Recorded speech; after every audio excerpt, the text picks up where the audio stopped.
দেখেন, আমরা দেশের বাহিরে আমরা আর কিছু চাই না, কারণ দেশের বেলায় আমাদের কোনো রাজনীতি, কোনো দলাদলি নেই। এই দেশে যেই সরকার উন্নয়ন করবে আমরা সেই সরকারকেই সাধুবাদ জানাবো, ঠিক কিনা? কারণ আমার দেশের সম্পদ আমি ব্যবহার করব, আমার দেশের সম্পদ আমরাই ব্যবহার করব, আমাদের প্রজন্মরা ব্যবহার করবে, ঠিক কিনা? দেখেন, আমরা কোনো হিন্দু ভাইকে তো আঘাত করে ভারতে পাঠায় দিই নাই, দিছি?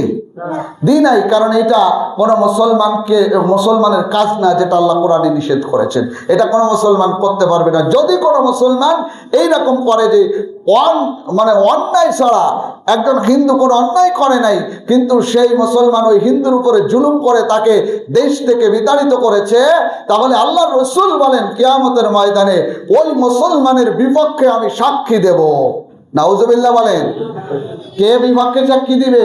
আল্লাহর নবী আপনার বিপক্ষে দাঁড়াবে, কারণ এইটা রসুলের সুন্নাহ না। বলেন, এই জন্য আমরা কোন বিধর্মী লোককে আঘাত করতে পারবো, কটু কথা বলতে পারবো, কোন প্রতিমাকে গালি দিতে পারবো না, এই কাজগুলি করা যাবে না।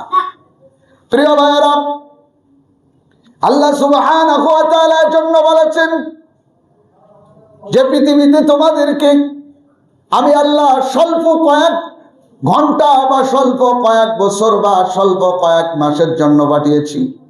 এখানে যত সময় থাকবে তোমার একটাই নিয়াত থাকবে যে ফামান কানা ইয়ারজু লিকা রাব্বিহি, আমি কেমনে আল্লাহর কাছাকাছি হতে পারি, আমি কেমনে আল্লাহর ভালোবাসার বস্তু হতে পারি, তোমার এই একটাই খেয়াল থাকবে সব সময়।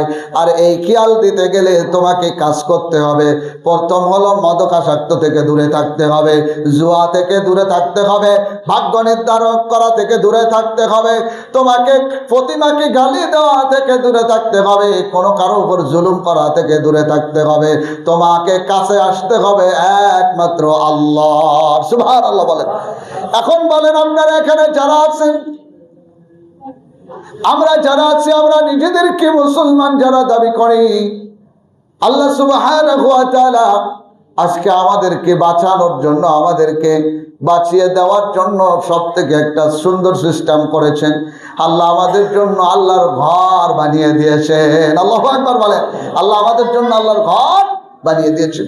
পৃথিবীর বিভিন্ন নবীরা যখন নবুয়ত পেয়েছেন, আল্লাহ তাদের জন্য নির্দিষ্ট করে দিয়েছিলেন। আর উম্মতি মুহাম্মাদের জন্য আল্লাহ তামাম পৃথিবীটাকে মসজিদ বানিয়ে দিয়েছেন। এই জন্য উম্মতি মুহাম্মাদি ফরজ নামাজ পড়বে মসজিদে, আর সুন্নাত নামাজ পড়বে ঘরে। বলেন, ফরজ নামাজ পড়বে কোথায়? যারা বলেন কোথায়? আর সুন্নাত পড়বে কোথায়? কেন মসজিদে ফরজ পড়বেন? কারণ ফরজ পড়বেন, ফরজ পড়ার কারণ হলো ফরজ নামাজ আদায় করার পরে ইমাম তাদেরকে দিক নির্দেশনা দেবে। আর সুন্নাত ঘরে পড়বে কেন?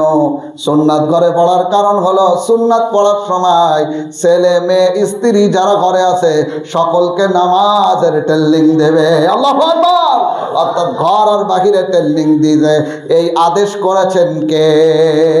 দেখিয়ে দিয়ে গেছেন কে? জনাবে মুহাম্মাদুর রাসূলুল্লাহ। এটা হলো রাসূলের সুন্নাহ যে ঘরেও নামাজ, তুমি যে ঘর ওইটাও মসজিদ বানায় দাও। আল্লাহু আকবার। মানে আপনারা ঘরে সুন্নাত পড়বেন, সময় পাবেন ঘরে সুন্নাত পড়ে মসজিদে আসবেন। মসজিদ নামাজের স্থান, আর তোমার ঘরকেও নামাজের ঘর বানায় ফেলো। আল্লাহু আকবার।